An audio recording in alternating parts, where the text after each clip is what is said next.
Alors, rapidement, je vous explique. Cette conférence a été faite il y a quelques jours pour l'armée de l'air et de l'espace, pour des réservistes et pour des militaires.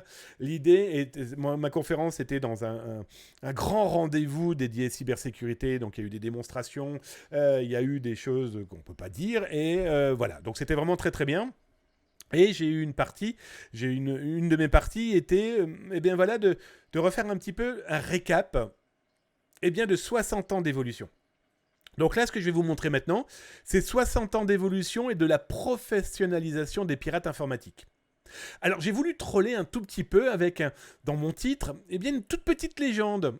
Alors c'est simple, hein, c'est un député français qui en 2002, que je rencontre dans un contexte professionnel, vous êtes au courant que la cybersécurité et en parler, ça fait quand même quelques décennies que votre serviteur en parle, et ce député m'a dit tout de go, ouah, tout ceci n'est que de la science-fiction, monsieur Bancal. Vous exagérez un petit peu. À l'époque, non, c'était déjà ce qu'on vit aujourd'hui, sauf qu'à cette époque, très peu de gens le voyaient. Déjà, aujourd'hui, on voit qu'il y a beaucoup de professionnels qui ne voient rien, ou qui voient peu, mais trop tard. Imaginez déjà, vous, en 2002, la complexité de la chose. Et donc, ce que je vais vous proposer là maintenant, eh bien, c'est de regarder un petit peu ces 60 ans d'évolution de la professionnalisation des pirates informatiques. Alors, ça va être en 4 parties. Première partie, les années 60, après on ira voir les années 90, les années 2000, et on finira par, là, en ce moment, ce qu'on vit avec ces pirates russes, ces pirates ukrainiens et les autres, avec un petit environnement de savoir si toutes les lignes ont changé. Alors d'abord, on va commencer avec les années 60-80. Moi, c'est ce que j'ai appelé l'époque des touches à tout.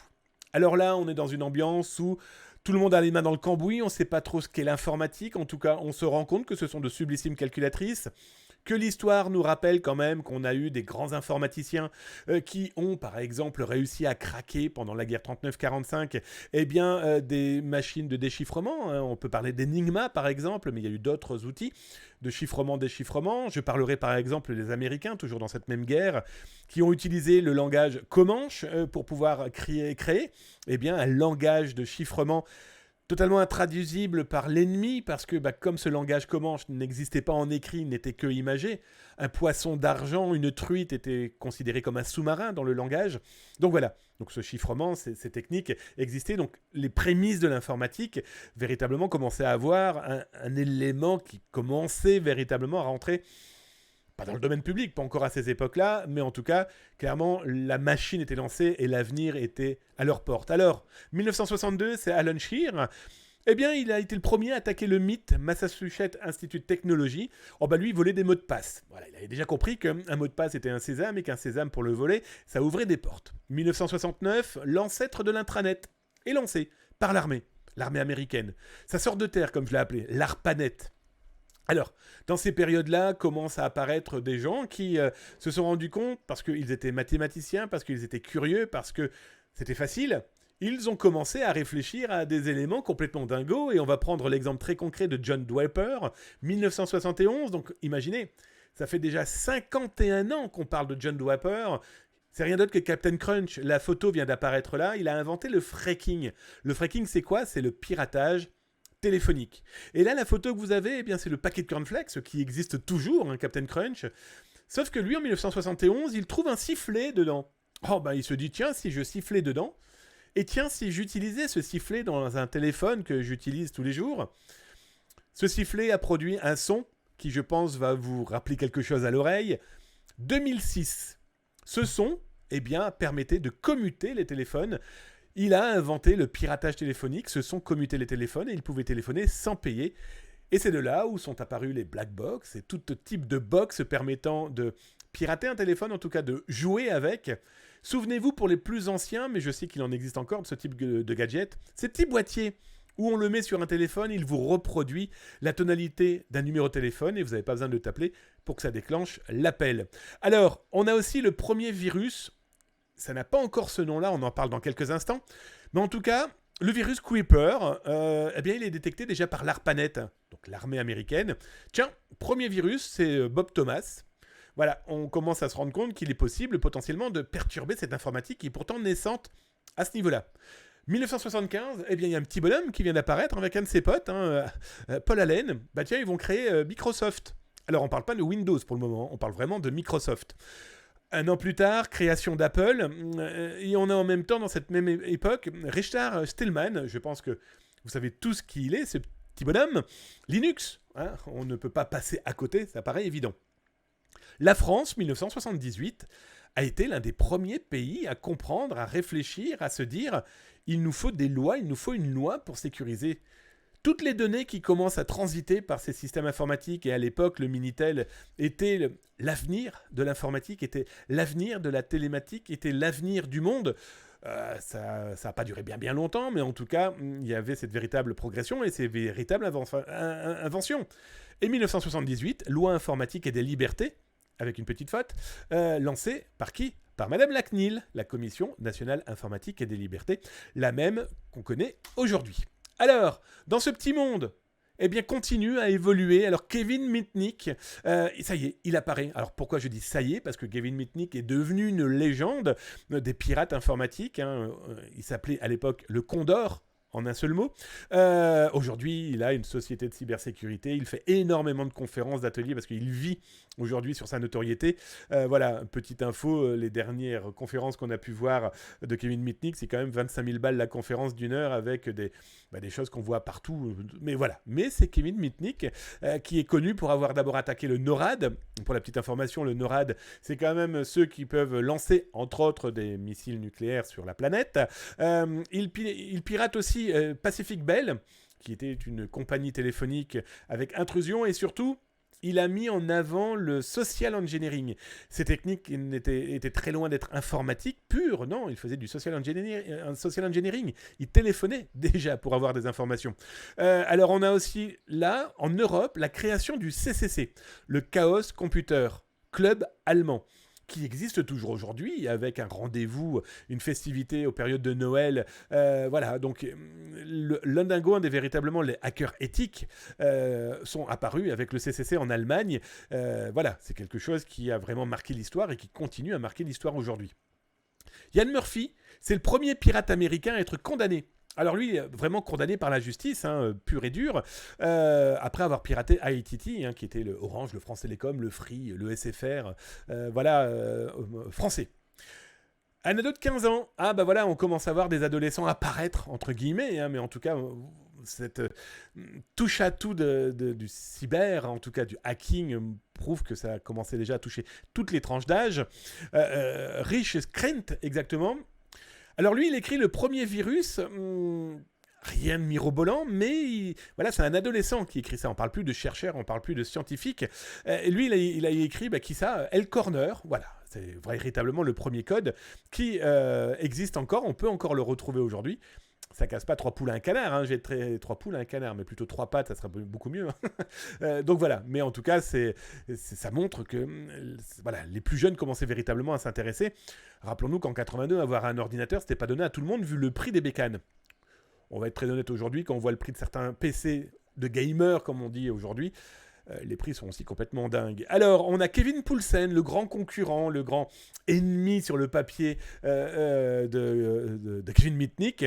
Lui aussi va pirater l'ARPANET 1983. Bon voilà, c'était des faits d'armes qui à l'époque effectivement pouvaient être impressionnants. Le terme virus informatique, et voilà, là il est créé en 1984. C'est Frédéric Cohen qui l'invente. Il invente véritablement le terme de virus informatique. Bill Landreth, The Quaker, véritable pirate informatique aussi, avec un pseudo qui est resté, parce que The Quaker va être utilisé, par exemple, après dans le monde du Juarez. Il y aura beaucoup de pirates informatiques de jeux, par exemple, qui vont utiliser son pseudo. Alors lui, il est arrêté parce qu'il va quand même faire un petit medley. Il va attaquer la NASA, il va attaquer le DOD. Donc voilà, le gars qui était bien motivé aussi pour se faire connaître. Tout ce petit monde est intéressant parce que c'est en train d'évoluer. Le monde est en train véritablement d'évoluer. Et on a un groupe qui s'appelle le Cult of the Dead Quo, donc le culte de la vache morte, qui va mettre sur le terrain, sur le tapis, le premier véritable cheval de Troie. Le premier logiciel d'espionnage d'ordinateur à distance. Alors, leur outil s'appelait Back Orifice. Je pense qu'on n'a pas besoin d'expliquer ce que ça voulait dire. Il faisait juste un petit clin d'œil à Back Office de Microsoft, déjà. Toutes les légendes anti-Microsoft sont apparues dans ces périodes-là. Hein.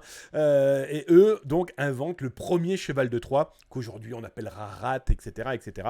Bref, ces outils qu'on insiste lourdement à placer dans un ordinateur d'une personne qui ne le souhaite pas, qui n'est surtout pas au courant. Et ça permettait déjà à l'époque intercepter les frappes clavier, micro, caméra, ouvrir. Alors c'était très marrant à l'époque, c'était d'ouvrir les lecteurs de DVD pour que ça puisse bouger et mettre une panique, retourner les écrans, etc. etc. Autant dire qu'aujourd'hui, ce qui existe, les gens n'ont rien inventé. Donc là, vous avez leur logo qui est apparu là à l'écran. Ensuite, et là ça devient très intéressant, pourquoi ? Parce que 1984 aussi, c'est la publication et la création du manifeste du hacker. Aujourd'hui, encore ce manifeste du hacker est dans l'esprit des plus jeunes, ou des gens en tout cas qui ont le fantasme du pirate informatique ou du hacker à capuche, vivant dans un grenier, dans un bois ou dans une cave. Toujours est-il qu'il est toujours en diffusion, et il a été écrit, le véritable manifeste du hacker, par Legend of Doom, qui est, comme son nom l'indique, une légende. 1986, arrestation et jugement du premier pirate français. Il fondera Gandhi. Alors, je n'ai pas voulu le citer parce qu'on n'a pas besoin de le citer. Et puis, c'était avant. Et puis, ça n'a pas besoin de le poursuivre. Mais c'est surtout le fait que c'est la première fois qu'un pirate français est arrêté et jugé. Pour la petite histoire, l'un des actes était d'avoir modifié sur le site du Louvre l'image de la Joconde. Nous sommes 1988. Les USA sont perturbés. Mais ça y est, on peut et on est capable de perturber un pays. Et nous sommes en 1988. C'est Robert Morris, avec le Worm Morris, qui a été capable de perturber, certes pas des millions de machines, mais déjà son outil permettait de perturber le fonctionnement, en tout cas d'administration, ça c'est sûr. 1989, création du Chaos Computer Club France. Alors, une affaire très intéressante parce que la légende veut que ça avait été monté et mis en place par des autorités, les autorités françaises, juste pour pouvoir repérer un petit peu ce qui pouvait se passer sur le territoire français, aussi bien du côté de l'activisme avec un grand H, aussi bien du côté des hackers éthiques, mais aussi et surtout, je peux le présumer, par rapport aux pirates informatiques. Dans la même période, et c'est pas du tout fait exprès, création du projet Zataz. J'ai eu en 1989, envie de parler de ce sujet, parce que déjà moi j'en entendais beaucoup parler, parce que j'ai eu cette appointance-là, et j'ai créé le projet Zataz, qui a débuté d'abord sur Amstrad CPC, à cassette, avec la bande et tout, avec les écrans verts, c'était magnifique, et puis etc., etc. Alors, on a passé les années 80, 60, 60-80, donc vous avez vu, on avait vraiment affaire à des gens qui touchaient à tout, qui tripatouillaient, qui découvraient. Tout le monde découvrait, tout le monde ouvrait de grands yeux ébahis en se disant « Ah, on peut faire ça !» Puis comme il n'y avait pas de loi, en tout cas pas trop de loi, et que personne ne comprenait rien à ce qui se passait, on était dans le monde du touche-à-tout. Sauf que les années 90 vont commencer à moduler un petit peu ces comportements, à classifier, et aussi mettre en avant des gens qui n'ont clairement plus des besoins, qui n'ont clairement plus du tout des besoins de découverte, mais clairement des malveillances. Et donc là, moi, j'ai appelé cette époque l'époque des hackers et sans reproche. Pourquoi je vous dis ça ?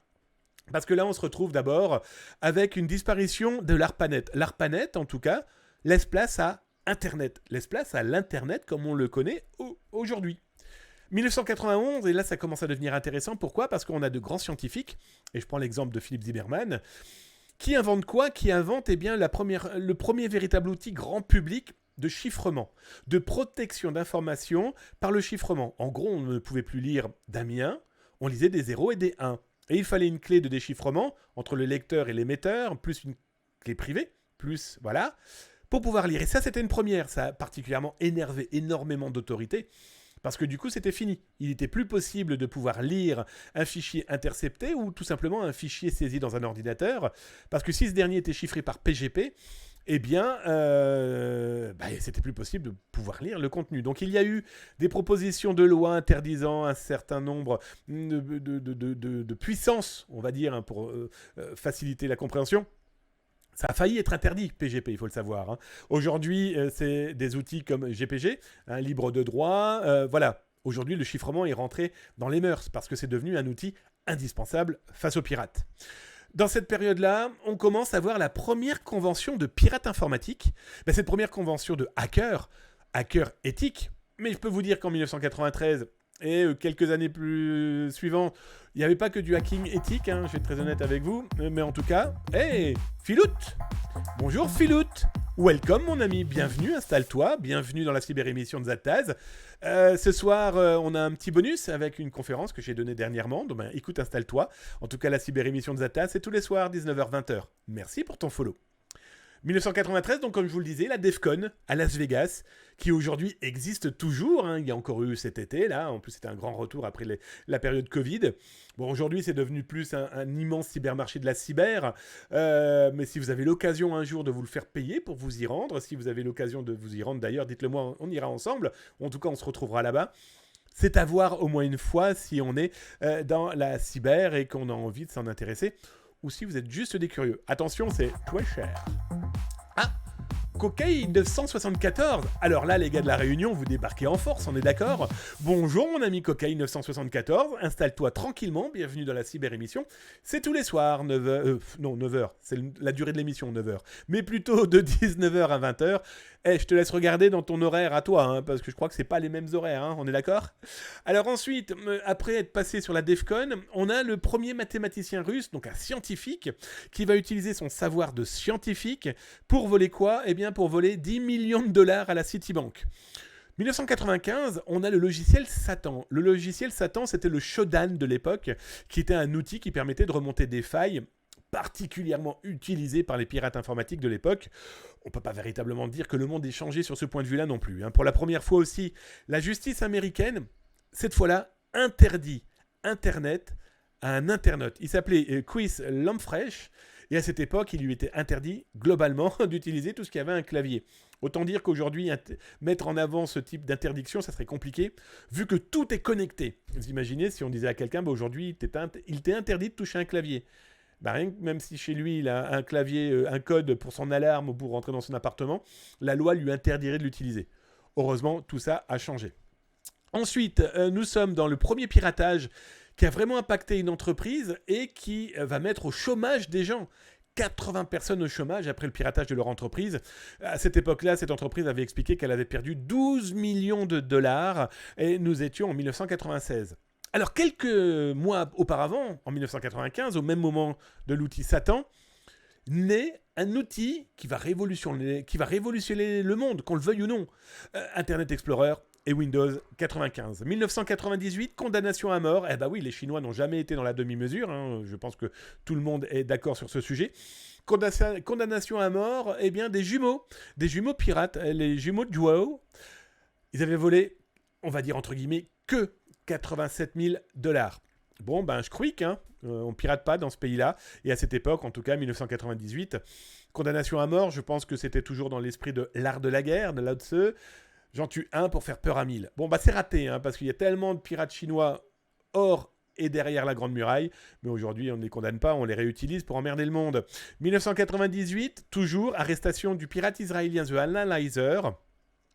Il avait fait un petit peu parler de lui, mais déjà à l'époque, c'était du kiddie. C'était du script kiddie, comme on le dit tout le temps, etc. Mais comme je ne cesse de le dire, arrêtons de dire « Ah, c'est un débutant, ah, c'est un script kiddie ». Non, c'est avec quelques techniques malveillantes peut faire d'énormes dégâts. Alors imaginez 10, imaginez 100, ayant tous chacun une technique, ça fout un sacré bordel. Je pense que vous êtes d'accord avec moi. Le premier virus destructeur, véritablement destructeur, le virus Tchernobyl, malheureusement le bien nommé. 1999, le virus Melissa. Alors lui, on a des chiffres qui commencent à apparaître. Hein, c'est quand même 200 000 PC impactés, 80 millions de dégâts, ce qui est quand même pas négligeable. Et là, on va rentrer clairement les deux pieds dans notre millénaire, les années 2000. En tout cas, à partir de l'année 2000, je considère que là, on rentre dans une ambiance qui est un pour tous pourris.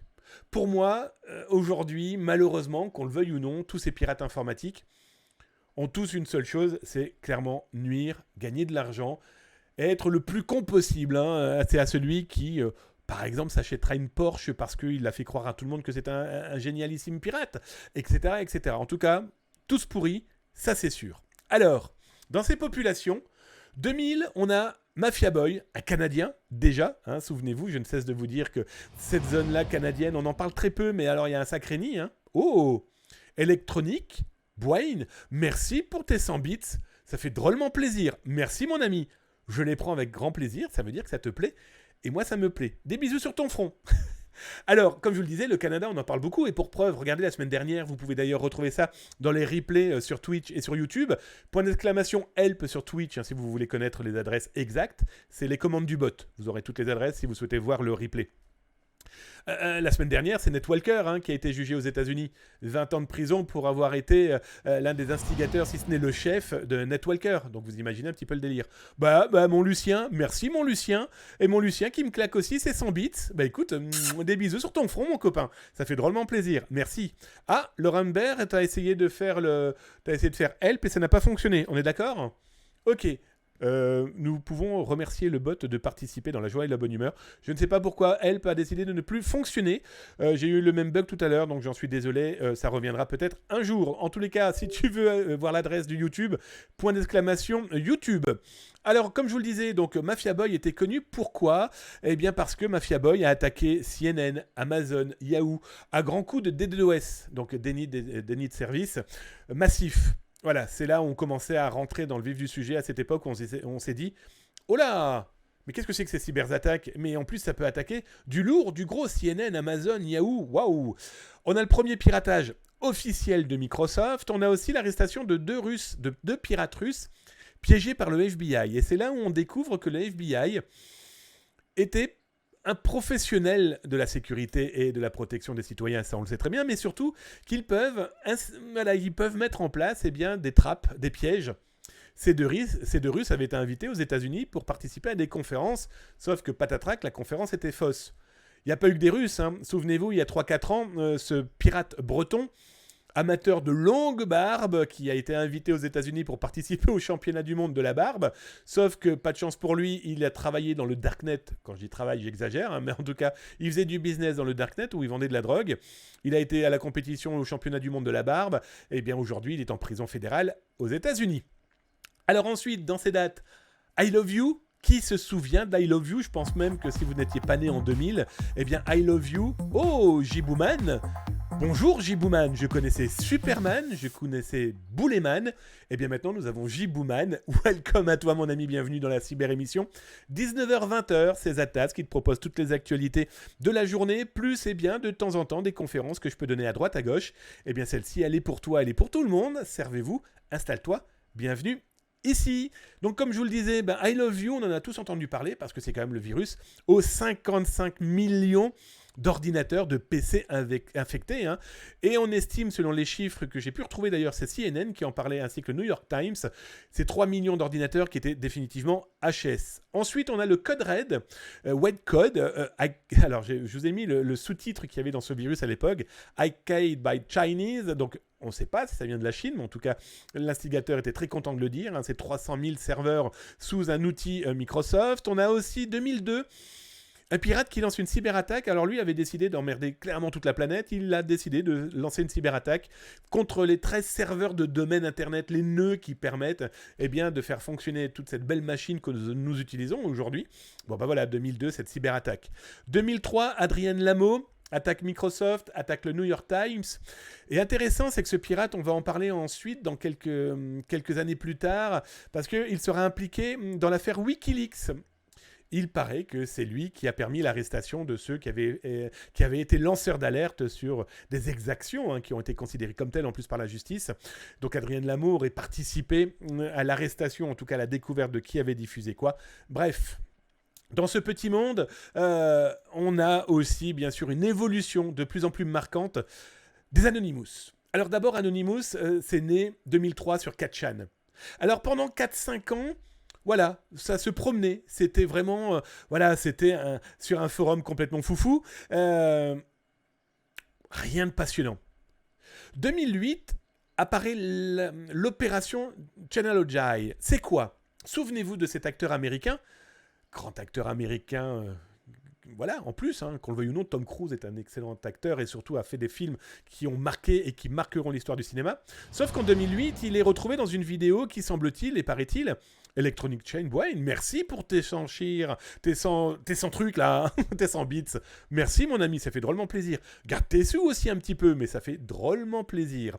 Nous avons donc, comment, j'étais sur qui là, tu m'as perturbé. Ah, c'est pas gentil. Non, c'est pas vrai. Anonymous donc lance l'opération 2008 Channel Ojai avec Tom Cruise qui est découvert dans une vidéo qui, semble-t-il, était en train de faire l'apologie d'une église scientologie. L'église de la scientologie, aux États-Unis, elle est considérée comme une église.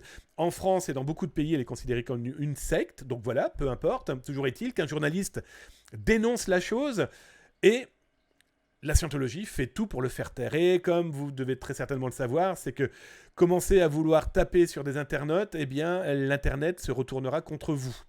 Et donc, du coup, l'opération Channel Ojai, c'est que cette vidéo qui a disparu est réapparue partout. C'est un petit peu aussi ce qu'on a appelé ensuite l'effet Barbara Streisand.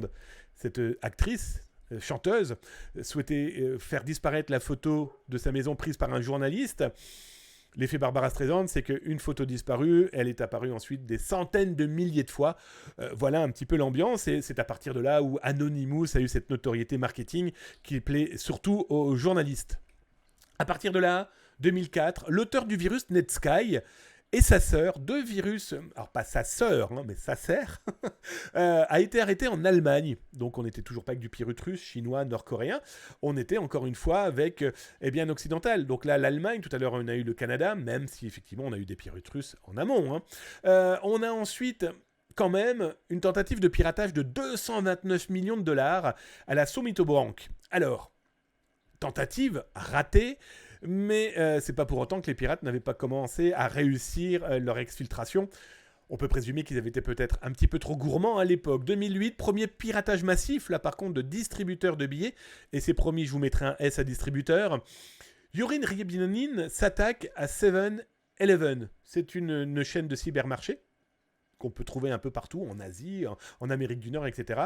Et lui s'était attaqué, et son équipe s'était attaquée aux distributeurs de billets.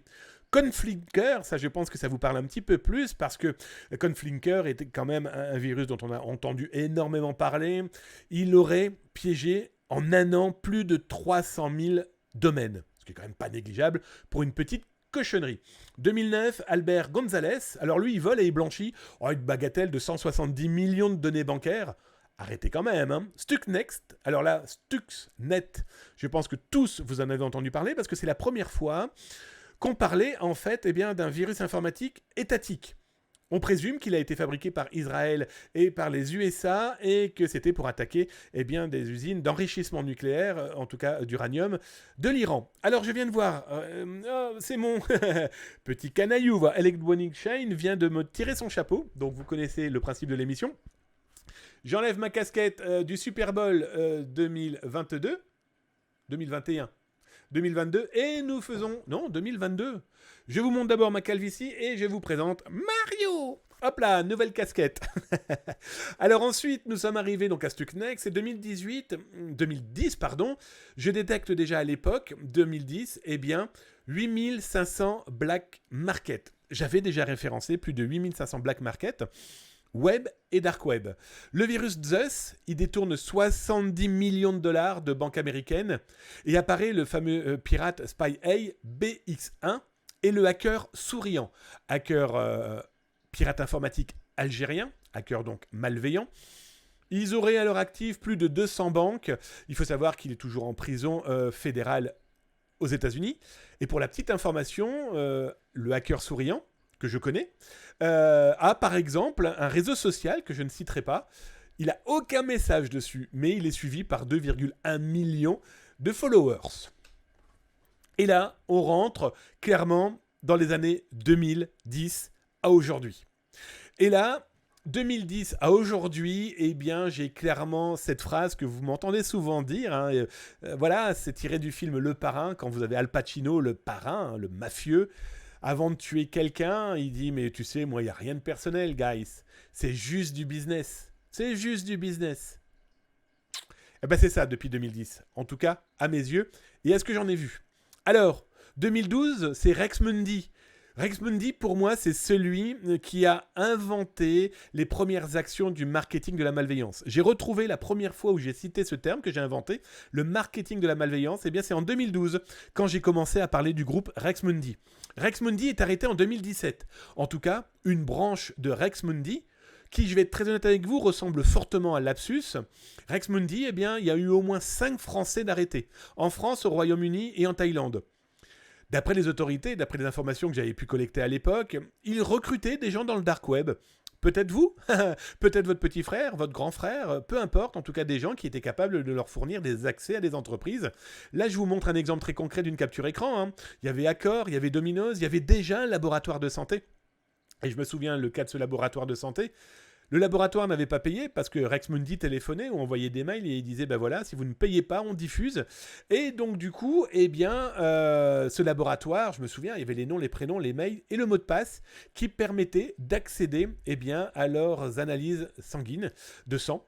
Voilà, donc vous voyez, ils n'ont rien inventé, les pirates d'aujourd'hui, on va en parler dans quelques instants. Et justement, ces pirates d'aujourd'hui, eh bien, c'est Maisy en 2019. Souvenez-vous, Zataz a été le premier à en parler.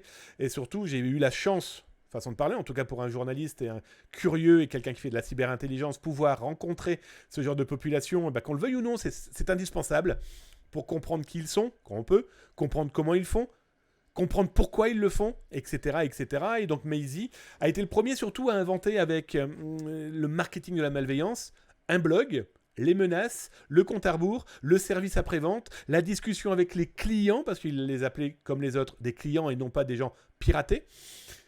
Voilà, pour moi, c'est Maisy qui a véritablement inventé ce marketing de la malveillance pur et dur comme on le connaît aujourd'hui. 2021, arrestation de Netwalker. On en a parlé la semaine dernière. Vous retrouvez ça d'ailleurs dans les rediffs sur YouTube. Cliquez sur la petite cloche, le petit cœur, ça fait plaisir. Puis laissez un petit message. En tout cas, vous retrouverez en plus l'interview de Netwalker. En tout cas, on appelle ça une interview, mais je dirais plutôt l'audition de la police avec ce Desjardins, il s'appelle Desjardins, arrêté par les autorités québécoises et qui aujourd'hui dort dans une prison fédérale américaine. Vous avez plusieurs minutes, dizaines de minutes bien de son audition où il explique tout de A à Z comment travailler son groupe, mais aussi comme les autres travaillent avec en plus plein d'options que même Netwalker n'avait pas encore inventées à l'époque. 2022, piratage de Microsoft, Samsung, LG, Revolut, Uber, etc., etc. par le groupe Lapsus, qui n'avait rien de génial et qui n'a rien de génial. Il y a encore des membres sur le terrain de Lapsus, je vais être très clair avec vous. Mais c'était quoi ? C'était des mômes qui faisaient du phishing, qui faisaient en tout cas de l'intelligence en piégeant les gens qui au téléphone sont capables de donner leur mot de passe parce qu'ils pensent entendre derrière un technicien de leur boîte qui leur dit « Tu peux me donner ton mot de passe, je dois mettre à jour ton ordinateur ». On a vu comment ça s'est terminé avec une dernière arrestation il y a quelques semaines du côté de Londres d'un homme de 17 ans. Quelques semaines auparavant, c'était un autre membre de Lapsus où les autorités avaient trouvé plusieurs millions d'euros sur son compte en banque de crypto-monnaie, argent détourné dans des ransomware et dans du rançonnage. Octobre 2022, là au moment où on se parle, c'est plus de 2800 rançonnages du 1er janvier 2022 à octobre 2022. Ce sont mes chiffres. Souvenez-vous ce que je vous ai dit hier et avant-hier, vous retrouvez dans les rediffs, ce sont mes chiffres, donc ils sont faux. Pourquoi ? Parce que je ne sais pas tout. Et donc ils sont peut-être plus importants, les chiffres. Ils sont même très certainement plus importants. En tout cas, moi, ce que j'ai repéré, c'est depuis 1er janvier 2022, plus de 2800 rançonnages. Je ne vous parle pas de piratage informatique. Je vous parle clairement de rançonnage, de demandes de rançon qui n'ont pas abouti avec diffusion d'informations. Ou demandes de rançon avec diffusion d'échantillons. Et ensuite, les sites ont disparu, en tout cas les menaces, parce que les entreprises ont payé. Mais nous, on collecte tout ça. On fait des tableaux avec qui, quoi, comment, où et qui paye. Les groupes de pirates, etc., etc. Plus de 2800 rançonnages. Ces 150 groupes, le service Veizataz, veizataz.com, surveille, entre autres, dans les centaines de milliers de lieux qu'on peut cybersurveiller. Et bien dans ce cas-là, il y a au moins 150 groupes spécialisés uniquement dans le rançonnage. Complètement fou. Et là, les images qui viennent d'apparaître à votre écran, eh bien, c'est qui ? C'est Logbit 3.0. Pour ceux qui suivent l'émission, vous retrouverez dans la rediff. Je vous ai proposé jeudi la visite de cet espace pirate informatique avec le marketing de la malveillance qu'ils ont pu mettre en place, qui est complètement fou. Alors, maintenant, on va rentrer. On est arrivé octobre 2022, et donc là, quand même, depuis bientôt plus de 9 mois, se passe un véritable drame humain. C'est clair. Drame humain pour nos amis ukrainiens, mais drame humain pour des amis que j'ai en Russie. Des gens qui ne veulent pas partir faire la guerre, qui sont contre la politique qu'il aurait imposée, mais ils ont vécu tout le temps comme ça, sous cette dictature et ce rêve bleu malveillant, soyons très clairs. Alors il y en a qui en profitent et qui gagnent de l'argent parce qu'ils ont suivi ce qu'il leur est proposé politiquement parlant, et les autres. Mais pendant tout ce petit bordel monstrueux qui impacte en plus toute la planète, hein, on a quand même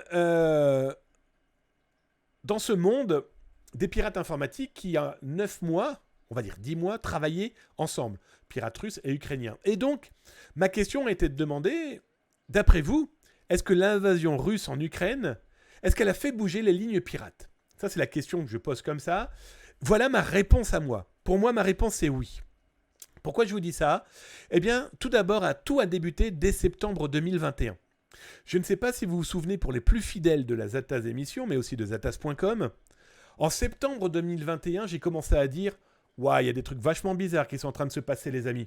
Regardez, souvenez-vous, j'ai tout de suite alerté en disant « Je n'ai jamais vu autant de fuites de données concernant des pays comme la France. » Où là, on voyait passer des combos de mails et de mots de passe de Français, mais pas que, de Québécois. Mais c'était pas des milliers, des centaines de milliers, ça se comptait en millions. Ensuite, j'ai commencé à faire des articles en disant « Waouh, ça vous intrigue pas d'un truc, les amis ? Vous retrouverez ça sur Zataz.com. Vous tapez Ukraine, Russie. » Il y a un moment, je me suis dit « Mais qu'est-ce que c'est que toutes ces arrestations de pirates russes par les autorités russes et toutes ces arrestations de pirates ukrainiens par les Ukrainiens ?» Bon, à cette époque-là, de septembre à janvier, c'était une intrigue, d'autant plus que la légende voulait que les pirates russes n'étaient pas embêtés par les autorités russes tant que ces autorités russes n'avaient pas de plainte d'entreprises russophones attaquées par ses propres pirates. Ben, je crois qu'à partir de la fin février, on a compris pourquoi ces arrestations. En tout cas, dès septembre 2021, arrestation de pirates russes et ukrainiens massivement. Et au même moment, se sont créés des groupes Telegram pro-russes vantant la politique de Poutine. Mais ce qui est très étonnant, c'est que ces groupes Telegram, février 2022, au moment de la déclaration de la guerre, que les Russes ont appelée opération spéciale à cette époque, le jour, quelques heures avant cette invasion, eh bien ces mêmes groupes Telegram ont commencé à diffuser des gifs, des mèmes, vantant la Grande Russie. Des gifs et des mèmes très guerriers, très militaires. Hein. Bon, bah voilà, c'est clair, les télégrammes avaient été fabriqués pour exhorter les utilisateurs potentiellement recrutés. Recruter quoi et recruter qui ? Eh bien, des cyberarmées que personne n'avait réfléchi à première vue en amont.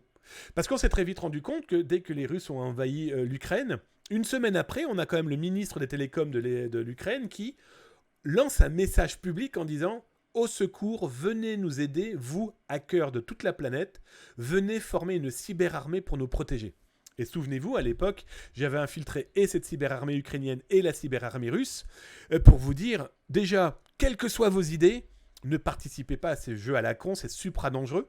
D'autant plus qu'ils avaient diffusé des sites internet sur lesquels il suffisait de cliquer pour lancer une cyberattaque.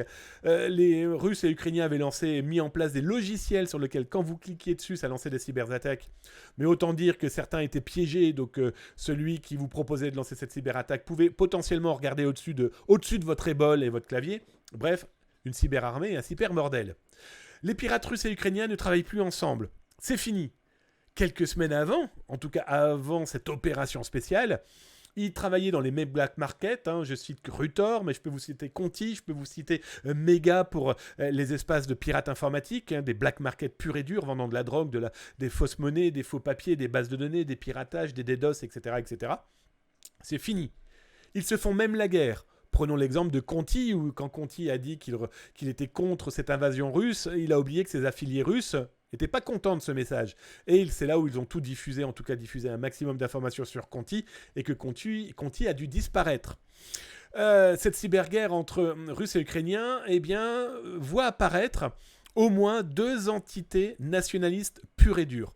Killnet, au moment où je vous parle, c'est véritablement 92 000 membres actifs, Killnet pro-russe, et pour l'ITO, l'IT Army ukrainienne, on ne sait pas véritablement qui est actif dans ce bordel, sachant que Dans ces deux camps, ça diffuse des IP, ça diffuse des sites internet à attaquer. Voilà, c'est un petit peu compliqué.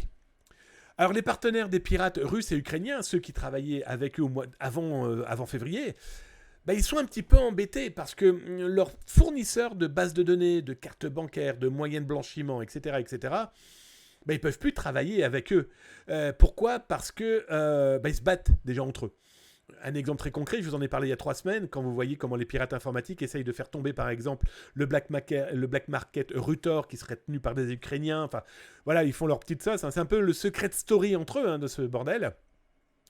Sauf que les pirates brésiliens, colombiens, égyptiens, tunisiens, français aussi, canadiens, etc., bah, ils ont toujours besoin de ce matos, ce moyen de gagner de l'argent de façon malveillante. Ils doivent se débrouiller seuls. Et là, on a vu exploser des groupes. Et vous en avez une preuve très concrète, je vous l'ai montré la semaine dernière. Vous retrouvez ça dans les rediffs de Zataz sur YouTube. Eh ben, les pirates brésiliens, par exemple. Ils ont explosé. Ils ont une offre aujourd'hui qui est quand même complètement dingue. Philippins, Manille, on n'a jamais vu autant aussi de pirates agissant à partir de la Thaïlande. Alors, on va pas se voler la face. Beaucoup de pirates ukrainiens et russes ont fui leur pays pour aller s'installer au plus proche aux alentours, voire la Turquie, ou alors encore beaucoup plus loin. Souvenez-vous de l'information que je vous ai donnée la semaine dernière. Hein, pareil, vous retrouvez ça dans les rediffs sur Zataz et sur YouTube ou sur Twitch, de ce pirate russe qui a permis à des étudiants indiens de passer des concours contre de l'argent parce qu'il avait réussi à infiltrer et pirater un logiciel permettant de passer ces concours. Toujours est-il que ces pirates donc doivent se débrouiller tout seuls et ils ont gagné du galon. Et donc, ils gagnent de la place. Et ils gagnent aussi du savoir-faire et donc de la nuisance. Et ça, c'est loin d'être négligeable. Les pirates russes et ukrainiens se dénoncent, s'attaquent et se concentrent sur des infrastructures de l'ennemi jusqu'en juin 2022. Parce que ils ont aussi besoin de cash flow. Ils ont besoin aussi de moyens de subvenir à leurs moyens qui, pour certains, semble-t-il, est assez onéreux. Y a-t-il de l'étatique derrière pour qu'ils aient besoin de fournir de l'argent ? J'en sais rien. Moi, je ne pourrais jamais me permettre de le dire parce que pour le savoir, il faut, je pense, être dans les murs de ces gens-là. Il est très compliqué d'affirmer, de dire « Tiens, Logbit, c'est le FSB qui les tient. Tiens, voilà, c'est impossible. » Enfin, au moins, en tout cas, à mon niveau, j'ai perdu un truc que j'ai dans la main. Je suis incapable de vous le dire. En tout cas, ce qui vient de s'afficher à l'écran, c'est l'une des attaques lancées par des pirates russes. Contre qui ? Eh bien, contre leurs concurrents. C'est Anonymous russe qui attaque Anonymous ukrainien et vice-versa. Ça se met sur la tronche d'une manière assez radicale. Alors, tout ce petit monde utilise Cloudflare, par exemple. Tout ce petit monde peut utiliser aussi des outils génialissimes comme ceux d'OVH. OVH a un anti-DDoS vraiment très très bon. Voilà. Mais en tout cas, quand ils se lancent des DDoS, ça peut perturber des hébergeurs ailleurs. Mais eux, ils s'en foutent. Tant qu'ils se mettent sur la tronche, ça les amuse. Sauf qu'à partir de juin 2022, j'ai pu remarquer, et d'ailleurs je crois que c'est l'éditeur d'antivirus EZ qui en a parlé il y a quelques jours sur un magazine français, dans un publi-reportage que ce magazine français a diffusé, en expliquant que des pirates étaient morts pendant la guerre. Bon, ça je l'affirme, parce que dès juin 2022, des groupes, des black markets, mais aussi des channels Telegram, ont été fermés ou ont stoppé. Pourquoi ? Eh bien parce que des administrateurs, des modos, ont dit écoutez, notre boss a disparu. Alors on a des cas clairement de décès, là c'est sûr, mais après le reste on n'en sait rien. Ont-ils été recrutés ? Ont-ils fui ? Ont-ils décidé de faire table rase sur leur vie numérique profitant de la guerre ? En tout cas, à partir de juin 2002, il y a eu certains lieux et certains groupes de pirates informatiques qui ont soit totalement disparu, soit totalement évolué. Et un exemple très concret, souvenez-vous, je vous en ai parlé début septembre. Non, je crois même que je vous en ai parlé. Non, c'est début septembre. Du patron de Killnet. Donc Killnet, c'est pro-pirate russe. Lui, c'est Killmilk, son nom. Hein. Il a disparu, il a démissionné. Il l'a annoncé tout de go. Je démissionne de Killnet. Voilà, j'ai créé ce groupe d'activistes. Il peut vivre sans moi. Chose comme dirait l'autre. Il a disparu. Non, il est toujours là. En fait, Killmilk, il était administrateur d'un black market, il travaille dans d'autres black markets, et ça s'est su. Ça s'est su d'une manière assez radicale, et je pense que ça a déplu à pas mal de gens. Donc, il a laissé la main. Alors, il a laissé la main, c'était pas top non plus, parce qu'il a laissé la main à quelqu'un qui, après un peu de social engineering et un peu d'osine, s'est avéré être l'un des membres de DarkSide, le groupe de ransomware. tout va bien dans le meilleur des mondes, ok. Voilà, hein, tout ce petit monde se tape dessus. Ce qui est intéressant, au moins, c'est qu'on peut collecter beaucoup d'informations parce que les amis d'hier, comme je vous le disais tout à l'heure, adorent taper et balancer sur leurs ennemis d'aujourd'hui. Ces pirates informatiques, c'est qui, c'est quoi? On n'est clairement pas dans une cyberarmée comme on a pu la fantasmer ou comme on a pu nous la vendre depuis des siècles, avec des mecs en tenue, même si l'armée américaine a fêté dernièrement l'anniversaire de ses cybertroupes, hein, en plus avec des vidéos où les mecs chantent, etc., etc. Mais on se rend compte qu'en fait, la cyberarmée, comme on la vit là en ce moment, c'est surtout des petits mercenaires 2.0 qui sont de leur canapé, sont prêts à faire toutes les conneries possibles et imaginables. Alors, je viens de voir que mon Lucien 89 vient de tirer son chapeau. Donc, mon Lucien, hop, on dit au revoir à Mario. Et là, je vous mets quoi, tabernacle de Calice? Ah, bah, c'est la casquette du Père Noël. Ça vient de la Finlande. Hop. Et je viens de voir à l'instant Electronic Brain qui vient de me tirer son chapeau. Donc, on dit au revoir à la Finlande et on dit coucou à une casquette dédiée au tennis. Et hop, je la mets sur ma tête et on dit au revoir et on continue. Là, ce que je vous montre là, c'est un exemple très concret. Alors, vous savez que Zataz ne raconte pas des conneries et ne parle pas dans le vent. C'est que du concret et que des faits. Un exemple très concret. Vous êtes ici sur le Telegram de Killnet qui, eh bien, a lu un jour un article de Zataz. Donc, ils lisent le français. En tout cas, quelqu'un leur a fourni. Et ils ont adoré mon article. À un point où je me suis retrouvé quand même avec 3 millions de lecteurs sur mon blog. Alors, je vais être très honnête avec vous, hein, ces 3 millions étaient sous forme de DDoS. Ça a duré 100 000 lecteurs et je n'ai pas pu profiter des 2 990 000 restants. Ça aurait pu être bien pour la publicité. Parce que tout est tombé. Hein. Autant dire que 3 millions de personnes qui débarquent en quelques minutes, ça pique. Mais là, on est clairement dans une ambiance d'adolescent. D'autant plus que Killnet, que fait-il? Mais c'est pareil pour les pirates ukrainiens. Hein. Et il n'y a pas que Killnet. Ils vous mettent des URL, ils vous mettent des IP, et ils vous disent, allez-y, tapez, frappez, faites du bruit. En tout cas, soutenez-nous. Alors, on a eu des DDoS, on a eu du rançonnage, on a eu du vol de bases de données. Bref, on est clairement avec de la criminalité informatique qu'ils faisaient avant, qu'ils ont transformé plus ou moins en forme de nationalisme pour soutenir leur pays. C'est un peu comme tous ces pirates informatiques qui, une fois arrêtés, disent « Ah, mais non, moi, c'était pour la curiosité. » Ou « Non, moi, c'était pour aider. » Ou alors « Ah, bah non, moi, je suis Asperger, vous pouvez pas m'arrêter. » Etc. Etc. Un exemple très concret, c'est que ces pirates informatiques sont capables de tout. Souvenez-vous, Zataz, vous avez diffusé cette exclusivité. Killnet avait été tagué l'un des murs de l'OTAN, qui est quand même le pôle cyber de l'OTAN, hein, là, ce que vous voyez à l'écran. Et en bas à droite, eh bien, c'est ce qu'ils avaient tagué.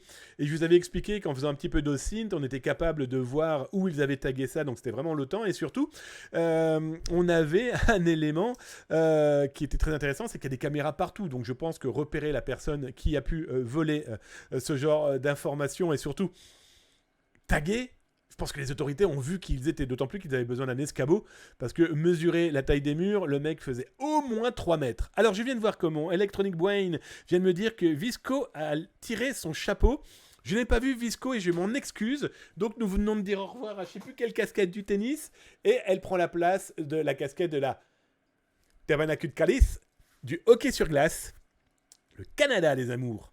Nous sommes dans le frais. Et vous avez pu remarquer que j'ai plus de fièvre. C'est pas mal ça, hein, on est d'accord? Alors on continue avec nos pirates informatiques. Alors, est-ce que cette invasion russe en Ukraine a-t-elle fait bouger les lignes de pirates? Là, je vous montre 3 exemples qui me font dire que on a surtout affaire à des gens qui profitent de l'occasion. Et s'ils sont étatiques, il va falloir m'expliquer pourquoi Killnet diffuse quasiment tous les 3-4 jours sur les différents lieux où je peux les croiser, eh bien des adresses Ethereum, Bitcoin, pour faire quoi? Eh bien, ils demandent des dons. Donc, nous aurions la première cyberarmée tenue par un État dont l'État ne verse pas d'argent. C'est déjà très intéressant. Ensuite, ils ont aussi lancé des NFT. Souvenez-vous, Zataz avait été... vous avez diffusé le scoop. Hein. Quand j'avais vu ça, j'étais complètement fou. Ils ont créé 100 NFT pour toucher de l'argent. Et ils sont capables aussi de proposer des cyberattaques à n'importe qui. Donc, les étrangers basés en France, aux USA, au Canada, il leur a été proposé, par exemple, d'attaquer l'OTAN. Vous voyez les captures écran que je vous mets là dans votre écran. Mais ils ont aussi, il y a 15 jours, et j'en parlais, vous retrouverez ça d'ailleurs dans les rediffs, ils ont voulu attaquer tous les commerçants russophones, faisant commerce aux États-Unis. Et ils ont attaqué des restaurateurs, des hôtels, etc., considérant que c'était des traîtres et qu'ils devaient payer leur impôt pour l'effort de guerre. Bref, comme vous pouvez le voir, on a affaire à vraiment de sacrés gens très particuliers qui sont manipulés par ceux que je vais vous montrer là maintenant. Xactnet, par exemple, qui est un jumeau de Killnet, c'est 36 000 membres qui semblent être actifs. Je vous explique pourquoi actifs, parce qu'ils parlent, ils mettent des cœurs, etc., des flammes, des gemmes, etc. Eux, ils ont attaqué l'une des plus grosses entreprises d'énergie en Ukraine, DTEK. Ils ont été suivis plus ou moins près par le groupe Black Cat. Eux, c'est du ransomware, où ils ont attaqué une énorme société italienne d'énergie en leur volant quand même plus de 700 gigas d'informations internes. On a un autre groupe qui s'appelle la Cyber Army of Witcher Rebirth, 1200 membres qui, eux, ont attaqué naftogaz.com. C'est du DDoS, clairement du DDoS. Et là, comme vous pouvez le voir à droite, eh bien, c'est la capture écran qu'ils ont diffusée en expliquant « Allez les gars, on va leur taper dessus ». Il n'y a pas eu d'écho, mais ça montre que ces gens diffusent de l'information un peu n'importe comment. Pas tant que ça. Pourquoi ? Parce que j'ai la preuve que l'un des participants de Naftogaz, eh bien, il vend des solutions DDoS. Le petit gars a fourni des IP en disant, ben voilà, on les attaque et si vous voulez, je vous propose ma solution. Utilisez-la. Donc, il a proposé 3-5 minutes de cyberattaque.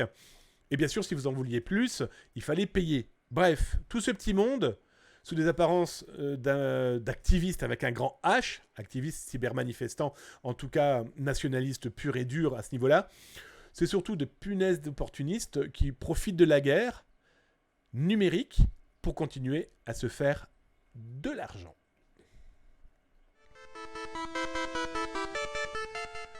Voilà les amis, j'espère que ça vous a plu. En tout cas, c'était mes contenus. Alors, on peut rajouter plein de choses. J'aurais pu mettre les white cards, les créations des cartes bancaires piratées. Pour moi, c'est un épiphénomène dans tout ce monde d'informatique. Cela, pour moi, comme vous avez pu le comprendre, en tirant une ficelle, chacun a apporté malheureusement sa pierre à l'édifice de la malveillance. Donc voilà, je trouvais important de pouvoir faire un petit peu le tour sur ce sujet. Les amis, en tout cas, je vous remercie d'avoir encore été aussi nombreux ce soir avec 1h44 d'émission, alors que la cyber-émission ne dure normalement qu'une heure de 19h à 20h, mais vous l'aurez compris, ce soir, je voulais vous gâter et c'était parler d'une conférence que j'ai pu vous donner. Si vous pouvez en profiter, eh bien, tant mieux. Je vous fais d'énormes bisous. Je vous dis à demain, 19h, 20h sur Twitch. Et en attendant, eh bien, vous faites des bisous à Bubule 1, Bubule, Bubule 3, Bubule 4. Le mec, il va prendre un suppo, il va aller au lit, il en peut plus. En tout cas, je vous fais d'énormes bisous 2.0 Bluetooth. Au moins, je suis sûr que vous n'attraperez pas de maladie. Et je vous dis à demain, 19h. Ciao, ciao.